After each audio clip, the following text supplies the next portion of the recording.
Good afternoon, and thank you for joining us. The surprise WestJet mechanic strike may have ended, but passengers face cancellations and confusion throughout the long weekend. An airline says it will likely be days before operations are back to normal. So have your travel plans been impacted, and how do you navigate uncertainty in the travel industry? And in our second half, we'll meet one of the mentors at a summer camp for 2SLGBTQ plus youth in BC. We'll hear how CampOUT is providing support for the community and invite you to share your own experience. I'm Amy Bell, in for Michelle Elliott, and this is BC Today.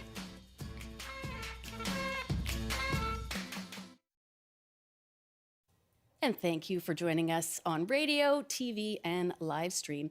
You can call us now on our top story. Have you been impacted by airline strike action?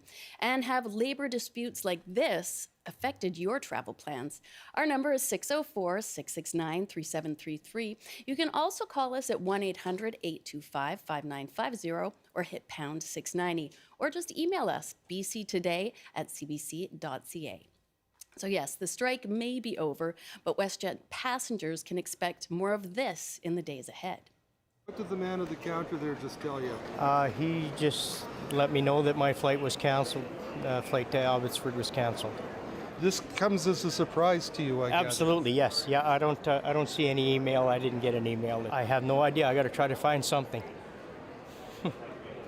Because my truck is sitting at the Abbotsford airport waiting for me. That was Wayne Atfield speaking to CBC News at Edmonton International Airport yesterday. And today, more WestJet passengers are still trying to get home. The airline is working to undo the disruptions caused by a weekend strike, and it's not clear when service will be back to 100%. So we're asking you about this today. Have you been impacted by airline strike action? And have labor disputes like this affected your travel plans? Call us at 1-800-825-5950, 604-669-3733, pound 690 on your cell, or email bctoday@cbc.ca. Now, joining me now to dive into this is Mackenzie McMillan, travel consultant with the Travel Group. Hello, welcome back to the show. Thank you. You were expecting our call, you said. I thought it might be coming, yes. Yeah, what a weekend. Yeah. So towards the end of last week, it seemed though WestJet had its travel disruption solved, but then on Friday it canceled, was it 407 flights, citing a strike by its aircraft mechanics union. That meant 49,000 passengers had to make other arrangements. So I guess, how were your clients affected? Yeah, well, it did catch us off guard a little bit. We'd been hearing rumblings about the possibility of a strike for a couple weeks, and then it was they are going to go on strike, then they have reached an agreement, then they're going to go on strike, and then the government came in with binding arbitration. So we thought, going into Friday, we were good to go, and then late Friday night, at probably the most inopportune time possible, they decided to walk off the job. So it caught us by surprise, and of course, being a Friday night on a long weekend, I think people in my industry as travel advisors, but also traveling public and the actual airline employees were probably caught off guard by it with very little time to create any sort of alternative plans. Well, and that's just it, because Canada Day is sort of, it's typically one of the busiest weekends, and you had people that were finishing school all last week. So this is prime kickoff the summer travel time. And I think YVR was expecting around 84,000 passengers per day. So what kind of disruption does this mean for other airlines and hotels? Yeah, it's really hard for the other airlines as well, especially in Canada, where we really, if you're flying domestically, we've got 3 carriers right now, 4 if you include low-cost carriers that are running all of the flights. Right. And they're already sold out this weekend. They're already busy and full. So it's extremely hard to reaccommodate passengers. The other issue is that none of those 3 airlines really work together. So when one goes on strike, the airline is very unlikely to reaccommodate you on one of these other carriers on their own, which means that you're probably at risk of taking on that cost by yourself. And the costs obviously were very high this weekend, being that most flights were nearly sold out. Right. And then, the airline was sort of obligated to find alternate travel arrangements for their passengers within 48 hours. But then people couldn't get through. So what are their options then? Well, I mean, I always say, and I've said this on this show specifically a number of times, is that getting travel insurance is probably one of the best lines of defense you can have against issues like this. In Canada, strikes are considered an issue that is beyond the airline's control. Okay. So you're really not eligible for much, or the airline's not required to provide much for you as far as compensation goes.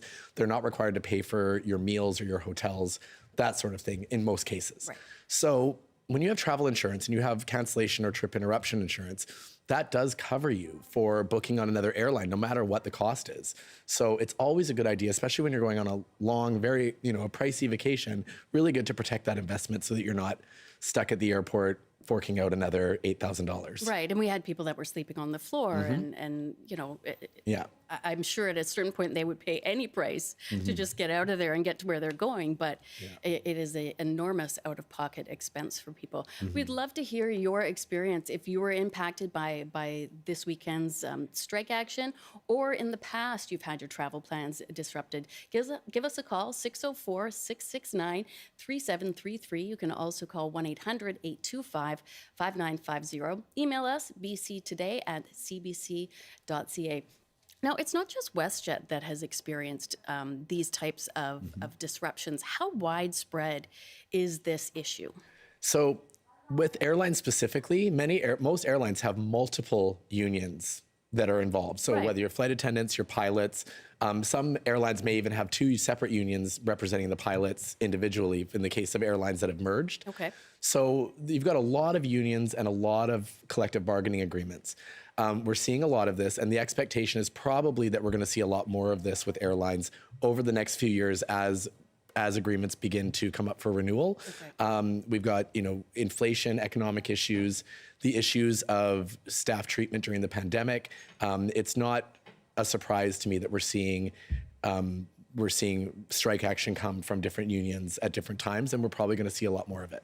And so how, as somebody in the industry, how do you sort of work around that? Like, other than strongly advising that people get travel insurance, how is it impacting you? Well, in most cases, we get a little bit of a warning if something might be, if there's some black clouds on the horizon, we might get a bit of an idea. This one obviously came as a bit of a surprise to us. Right. But, we just do our best to advise clients.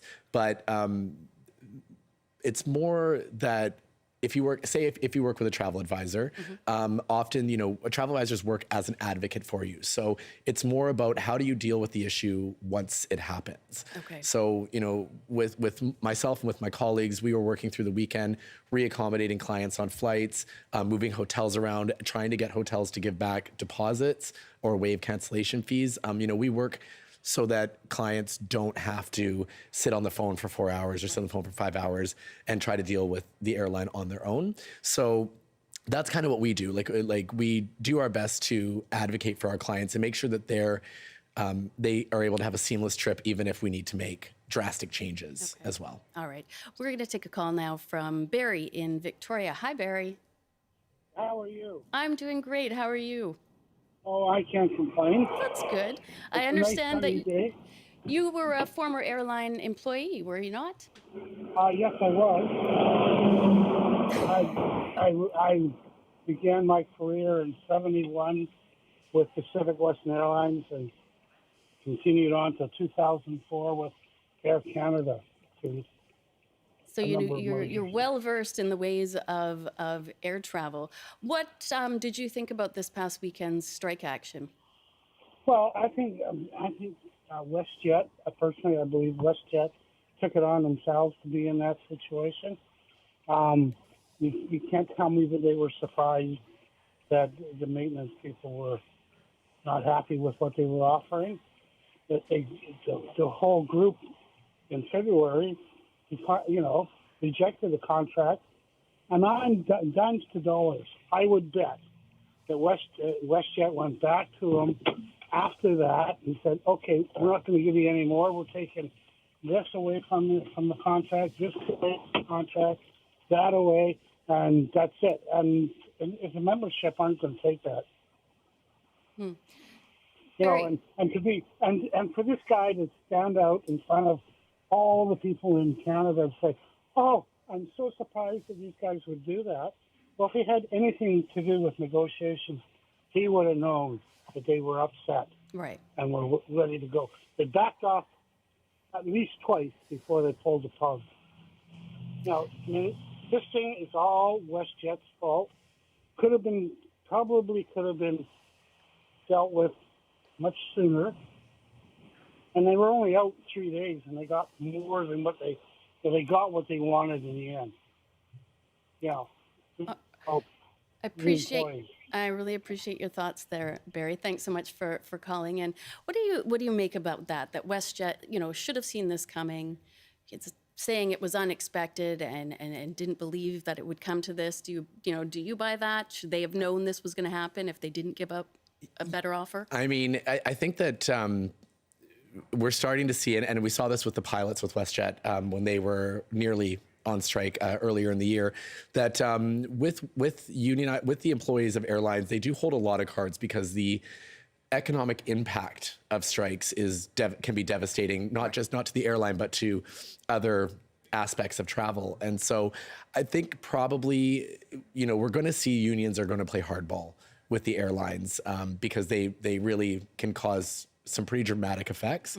I think that in this situation, at least from my perspective, it was surprising because we thought that it had kind of been put to bed from the outside looking in. Yeah. I can't speak obviously to what was happening in internal operations at WestJet. Something was amiss. But we do know that, they know when collective bargaining agreements are up.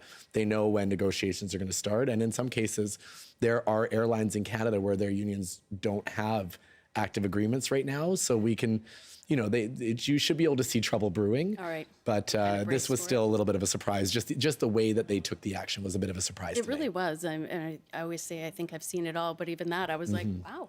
Yeah, and 9:30 p.m. on a Friday night was a little bit of a shock. Very extraordinary, yes. Yeah. It is 12:17, and this is BC Today.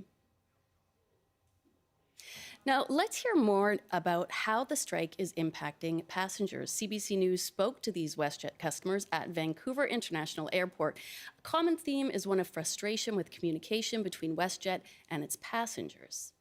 They basically just sent me away. I said, can't do anything about it.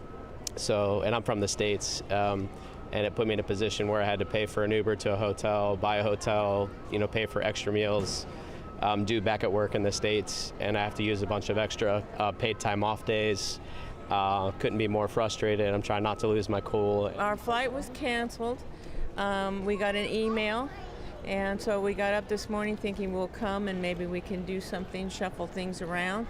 Walked up to the WestJet up there, and they said, didn't you get our email? Kind of like, well, didn't you?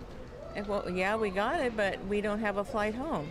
My brother is terminally ill in Kelowna, so we were coming in to see him. So we spent 12 unwanted hours in Calgary we didn't want to. And then my sister-in-law nearly had to drive us to Vancouver today because we were stuck in Kelowna. And WestJet not giving any reliable advice. They moved our flight 3 times in Calgary, so we just can't trust what they're saying. Just some of the frustration at Vancouver International Airport yesterday among WestJet passengers. And we're asking you about this today. Have you been impacted by airline strike action? And have labor disputes like this affected your travel plans? Our phone lines are open. Call us at 1-800-825-5950, 604-669-3733, pound 690 on your cell, and you can email bctoday@cbc.ca.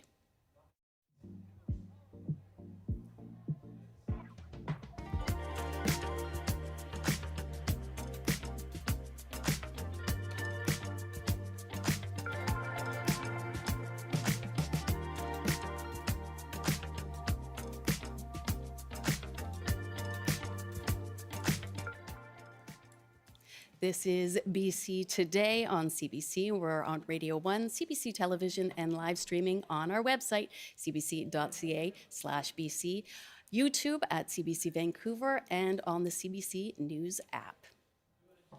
And we are back with Mackenzie McMillan, a travel consultant with the Travel Group. Now, we heard that one clip about the man saying that he was flying in to see a terminally ill family member.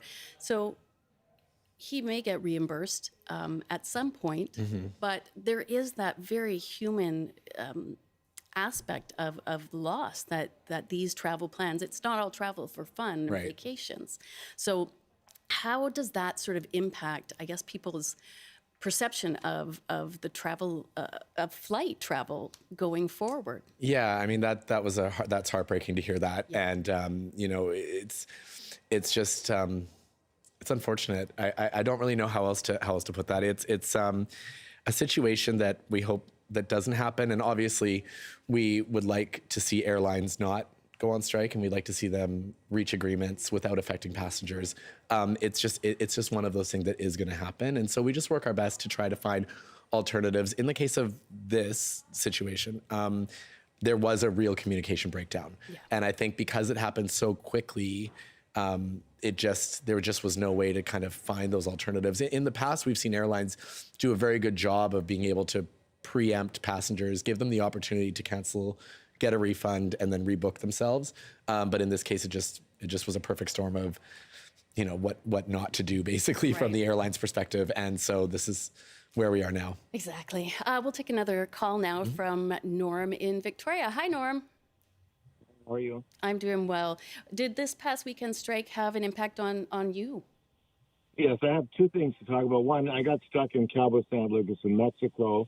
I got a rebooking email from WestJet, and they rebooked me on a flight that had left a week earlier. So obviously there's a problem with their system. Right. I was unable to get through, and it was impossible to get through by phone, and ended up having to book other flights on other airlines and stay overnight in a hotel in the U.S. and all of that, which was a big hassle, but really no comfort from WestJet. My comment about the strike action, I think it's always dangerous for airlines or any other organization that serves the public to push negotiation to arbitration, because you end up alienating the union, and it tends to lead to these kinds of labor disruptions. I think WestJet would have been much wiser to have found a way to negotiate a settlement rather than hold a gun at the union's head. And I think the union did what it's legally allowed to do, and WestJet really didn't anticipate that. That was a failure on management, the management at WestJet. So generally, I would say airlines, I fly a tremendous amount. I've had a lot of disappointment with airlines. They're always trying to save a buck. They do very little to go out of their way when there are disruptions to help their customers. They try to avoid paying out under the passenger regulations whenever possible and come up with all kinds of excuses. It's usually somebody else's fault. And I really think we need tougher regulations that force the airlines to pay up when they fail their customers. That's about it for me. All right. Well, thank you so much for joining us today. Mackenzie, federal legislation has led to a stronger passenger bill of rights, but that's also led to more complaints against the airlines, and the government pledged more than $75 million last year to clear the backlog of more than 70,000 complaints with the Canadian Transport Agency. Are there other measurements or other measures the government, should be pursuing? Yeah, that one's a tricky one, because I mean we have to balance the fact that airlines are profitable, they make money, but profit margins are not spectacular in airline operations. So we have to manage, do we make the regulations harder, which will inevitably drive up the cost of air travel, which is already exceedingly expensive in Canada compared to other markets. Excuse me. So that is a concern. I can say just from this weekend's experiences that we have, within the Passenger Bill of Rights in Canada, strike action is not covered. It is a issue that is out of the airline's control. However, like I had clients who were flying in from Europe, connecting in Calgary, and then continuing on to Vancouver. Their flight from Europe went, no problem. Then they got stuck in Calgary. Right. Because the itinerary began in Europe, it actually fell under European regulations. And European regulations are incredibly strong. They're much stronger than they are here in Canada. So while WestJet is not compensating people for hotels, transport, they will, because it started in Europe and Europe requires it. So not only will they get their hotels covered, they will also get compensation financially. So, yes, there are markets, especially Europe, that has much stricter rules, and we could look at that. And it would obviously benefit the passenger on a case-by-case basis with the issues, but there is no doubt that it will drive prices higher. Well, and even with the higher fares, YVR is predicting 7.8 million travelers just this summer. So obviously people are still willing to buy those plane tickets for a very high price. And even after the pandemic, a lot of people started doing that makeup travel still. Oh yeah, we saw like 30% increase in per trip spend post-pandemic. We're seeing it level off a bit now. I think that Europe specifically became quite cost prohibitive. And this year now, last minute, we're seeing prices plummet because nobody's on the planes because it just got too expensive.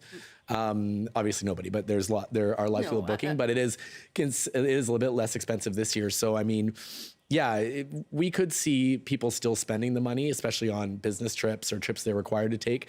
But, we don't want to see $1,500 tickets to Toronto from Vancouver. We just don't want to go there. And that is potentially what could happen with more regulations that cause the airlines to be paying out more money. Right. It may not happen, but that is definitely the threat. Okay. We'll take another caller. This one is Susan in Burnaby. Hi, Susan. Oh, hi. Can you hear me? I sure can. How did the strike impact you? This strike greatly impacted me. I'm sorry. Not only financially, but also I basically, sorry, I might cry. Basically lost my travel time with my son because I'm fighting cancer, and this was a post-COVID trip. This was a bank credit with WestJet. I've been waiting 4 years to take this trip, and we were to go to Niagara Falls together. And we already had to reroute to do Montreal and then over to Niagara Falls. I was contacted Friday evening by email that right before I went to bed, I would like to add, that my 6:30 a.m. trip was canceled. So at 3 a.m., I had to call the taxi, cancel that. I was waiting and waiting to see if the new flight was getting rebooked. I also had to call booking.com and cancel that segment of the accommodations, of which I have lost money because they need 48 hours notice. I then proceeded to keep checking emails. Numerous emails coming through that they kept rescheduling my trip, confirm, change, delete, cancel. Every time you try and cancel or change, it won't let you. So I kept taking pictures on my phone. Eventually, I gave up the Montreal leg of the trip, booked with Flair Airlines, had to pay the money in hopes that I would get back the credit from WestJet from the canceled flights. And with Flair Airlines, they then had mechanical issues. So then they canceled my red-eye flight. I lost another accommodation in Niagara Falls that I had to pay for because I did not give 72 hours of notice with the package deal that I had booked. I have lost a tremendous amount of money. I've lost my week of vacation time with my son, and I've lost our hopes and dreams of going to Niagara Falls. This trip has devastated me, and I have spent all 3 days over the long weekend trying to cancel, rebook, reservation.com, booking.com, phoning the hotels, this, that, the other. Eventually, yesterday, I threw the towel in, and I said to my son, sadly, that I'm sorry, but I can't do any more. I'm exhausted, and I can't fight this anymore. I've lost so much money, and I can't rely on WestJet to get us there, and I'm devastated. And that was the past 3 days what I have been doing, not to mention rescheduling my father to take me by taxi over to the airport to help save us another $100 or thereabouts, rescheduling him, who's an elderly person, rescheduling that a few times. It's been devastating. I'm so sorry that you had to go through that, Susan. I really thank you for sharing that. But Mackenzie, that puts such a human aspect to it. It's this trickle-down effect or this sort of snowballing effect of how deep of an impact it can have on somebody's.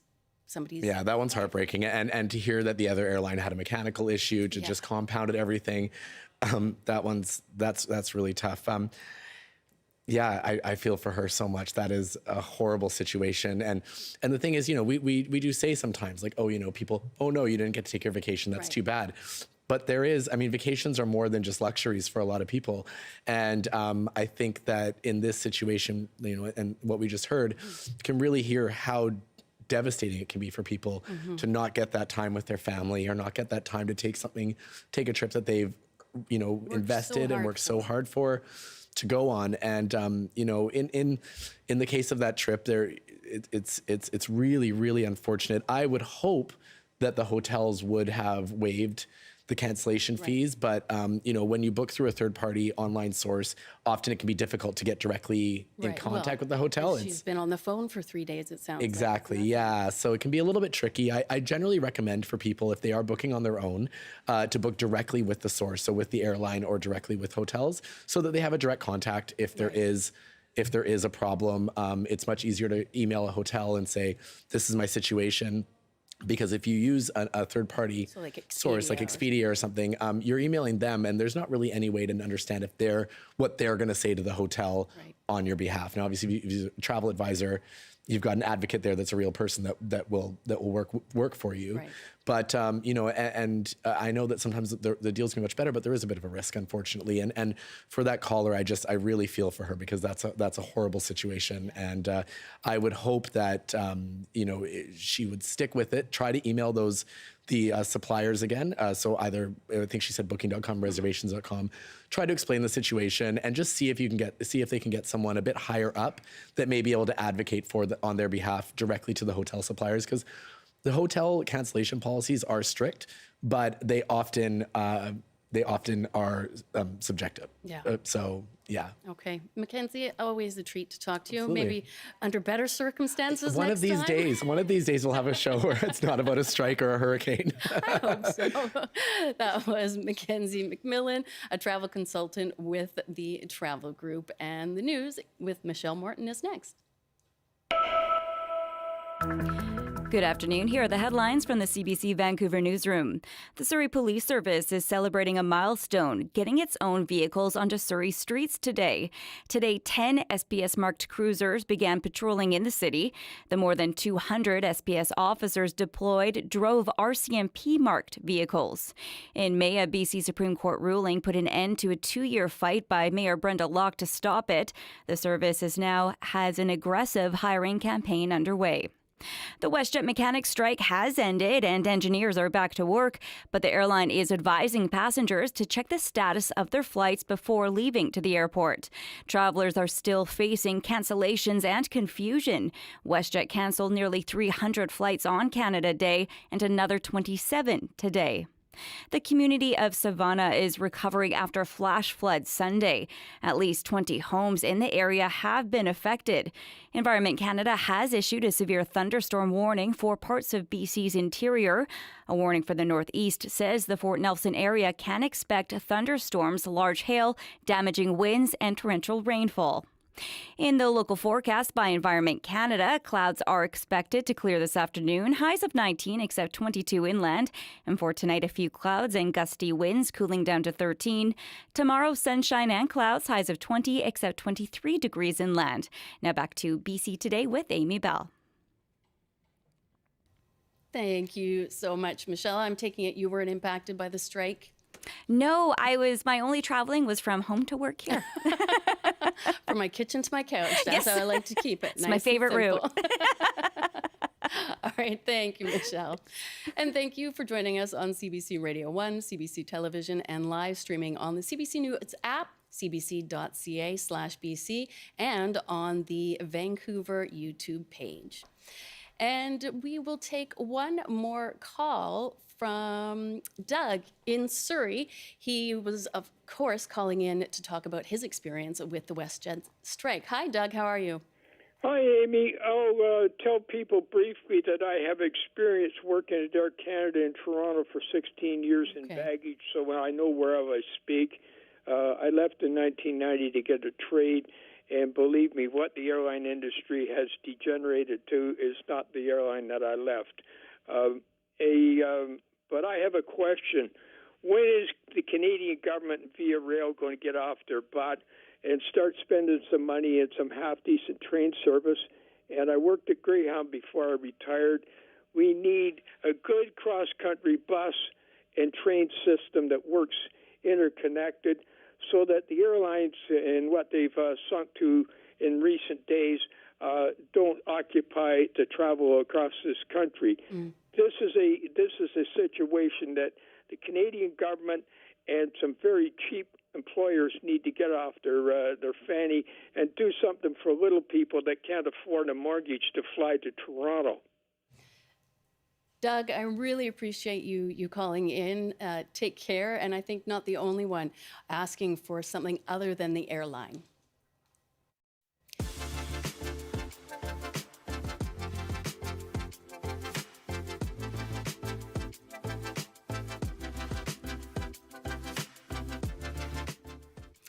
And it's summer, and that means kids are heading out to all sorts of camps. One of them is CampOUT.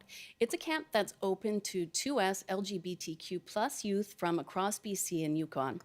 65 young people will head off to Gambier Island this weekend to build leadership skills and self-esteem and foster hope and resilience. It's also a place to learn resources to support their health and well-being. For youth, people involved in the camp say it's a place where they feel safe to be whoever they want. And we'll learn more about CampOUT in a moment. And we're asking you, how do you support the 2S LGBTQ plus youth in your life? What programs help them feel safe and connected, and what more is needed?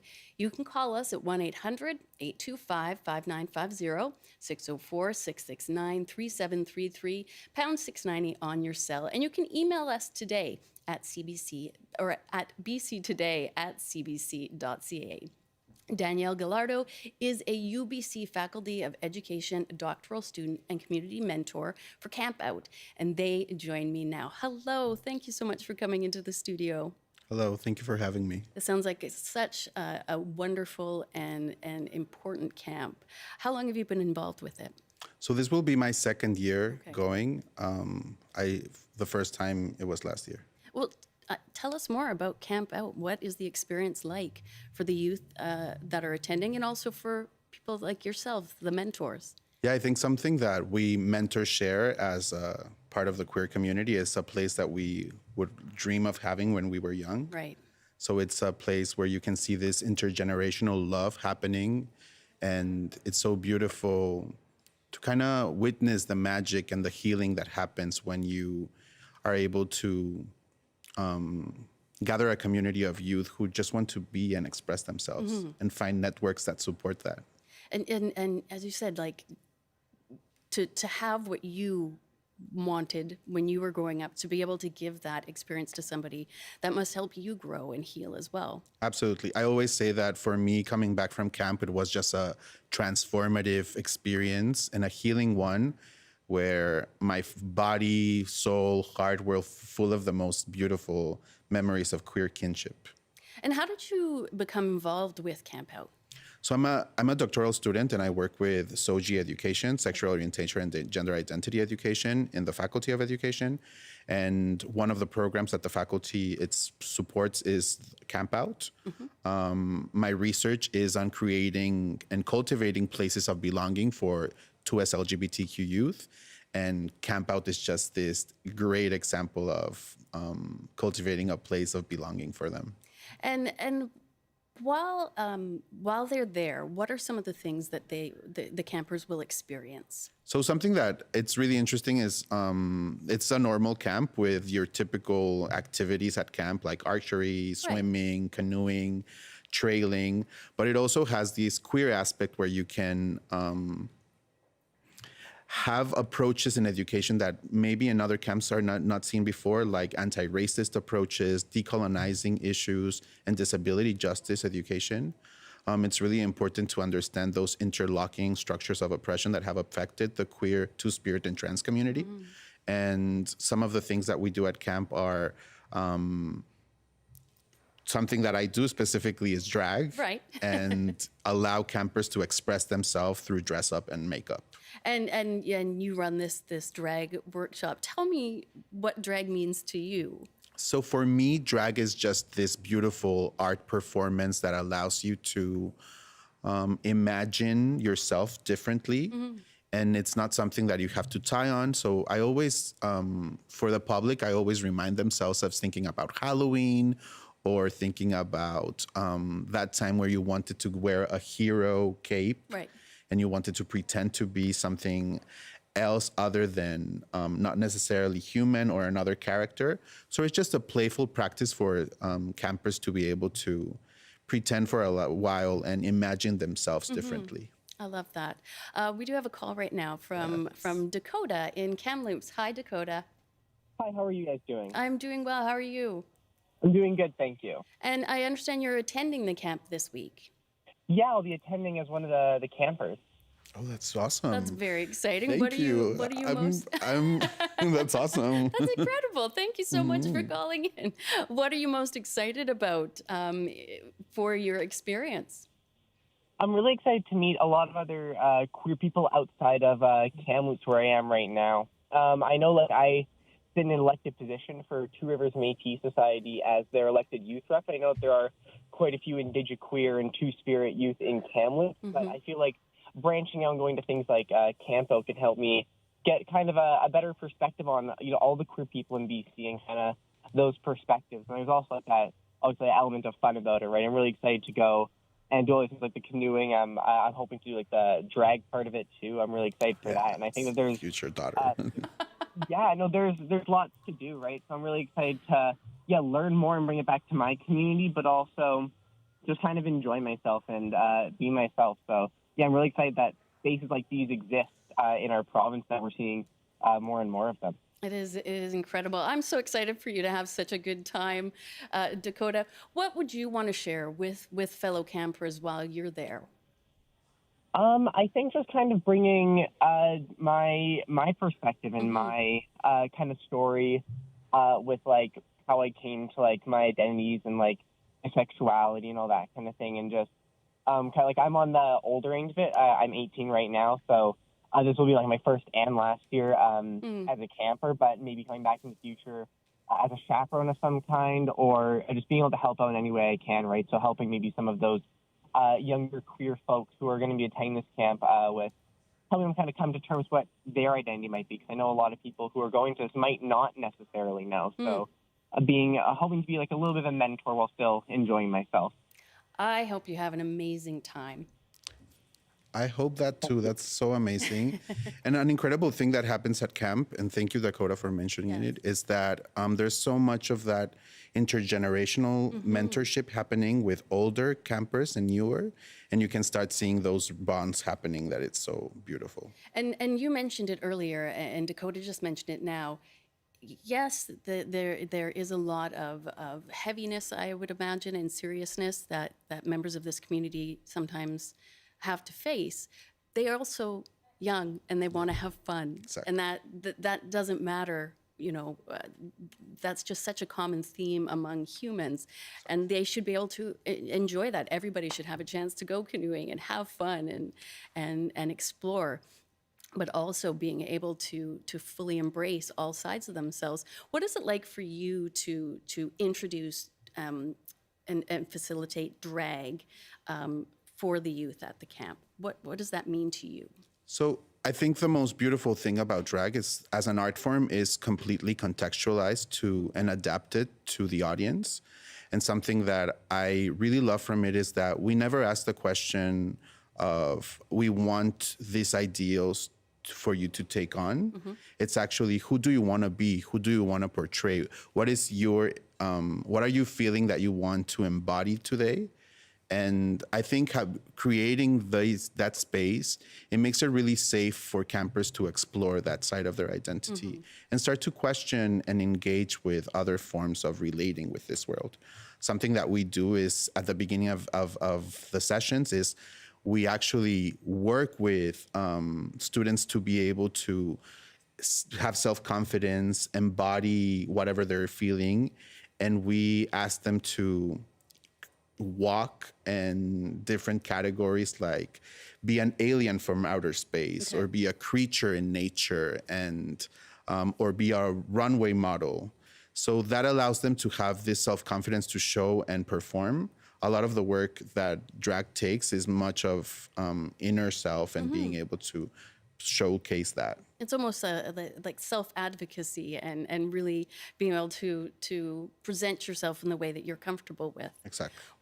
What do you hope a camper will feel by the end? What do you want them to take away after being at CampOUT? I think you mentioned it really, the beauty of joy, this queer joy that at times is really difficult to experience in a world that it's at times really polarized with this meaning of 2SLGBTQ plus youth, with the meaning of them being able to express themselves and just be who they are in this world. But also, the most incredible thing at camp is that you're able to see the diversity within a community as well, and create these networks of support that allow you to build community and heal from wounds that many of those campers never should have suffered.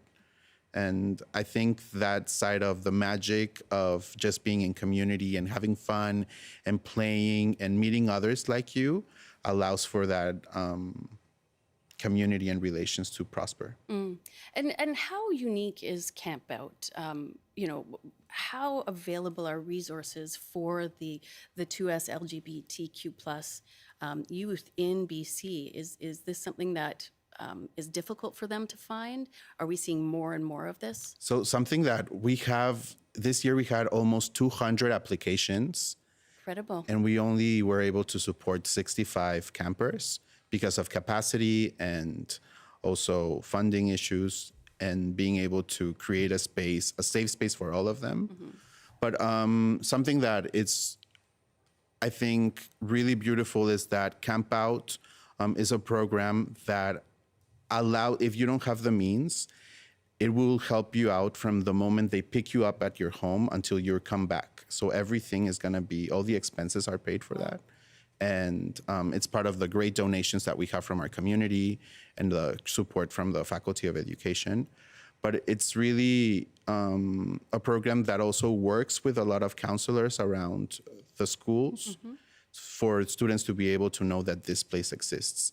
And as something that is really beautiful, it's such a intergenerational camp that a lot of the campers that went once continue to apply and even become cabin leaders later, and become part of the leadership team.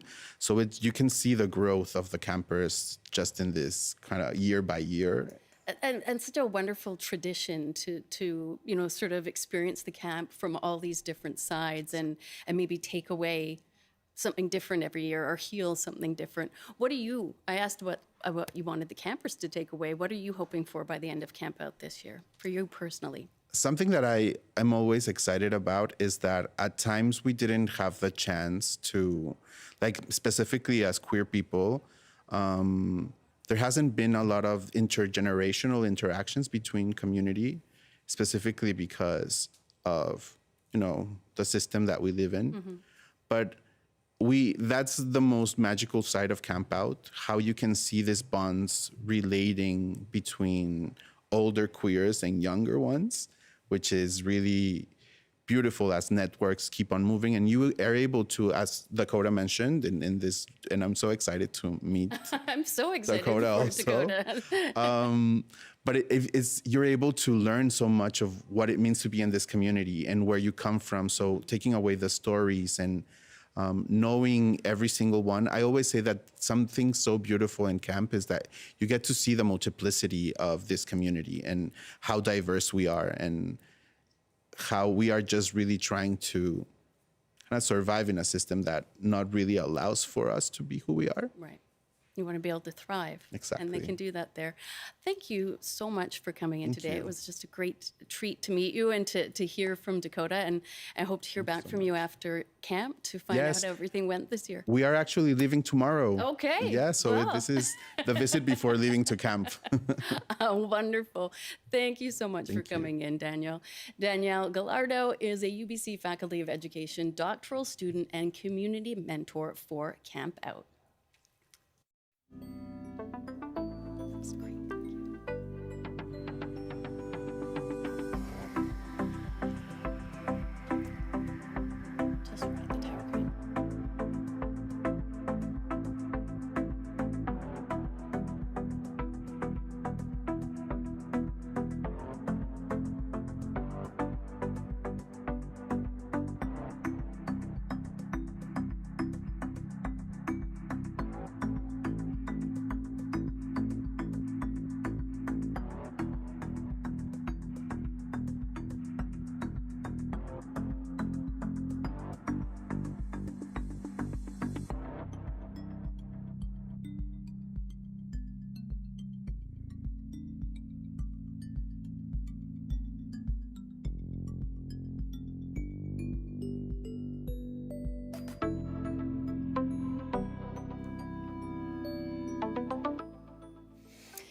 It is a very sad day for us here at CBC, British Columbia.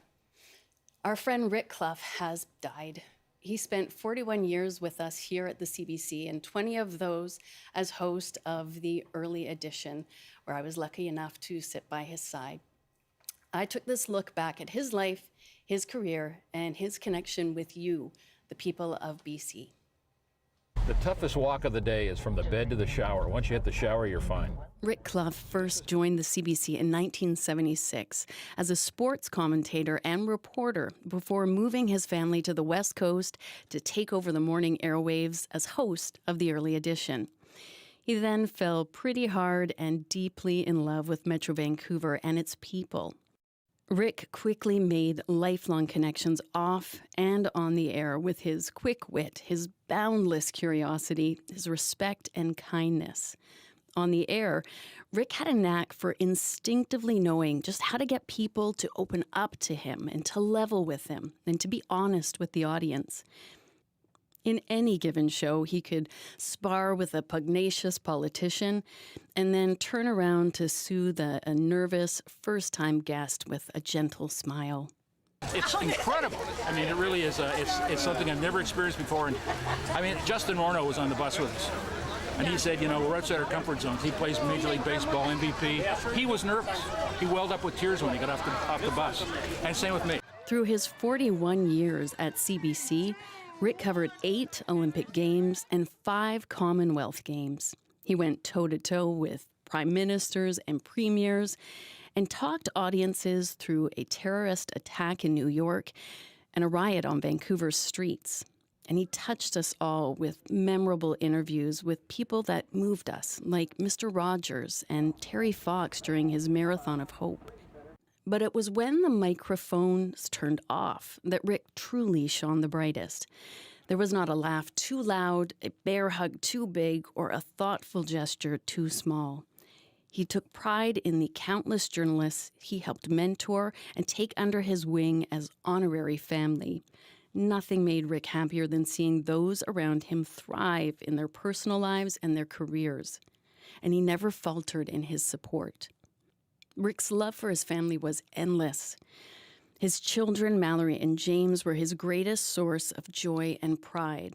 And when he discovered the love of his life and partner in Cecilia, her children, David and Calla, were equally adored, as were all of their grandchildren. I've had people from all walks of life stop me in the grocery store, on the sidewalk, in a parking lot at a mall, and they just want to say thank you. And that really has been heartwarming.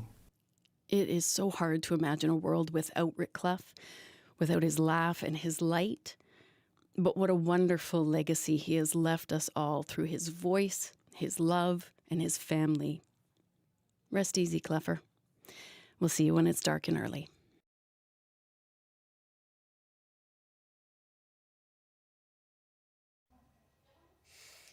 Rick loved music, and one of his favorites was Corleone, and we'll leave you with their performance of We Rise Again.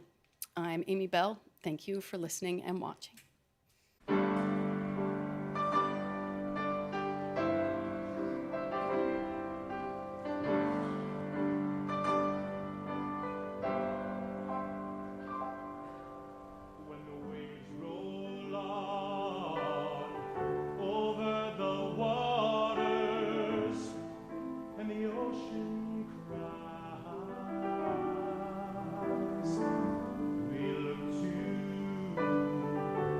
Sons and daughters.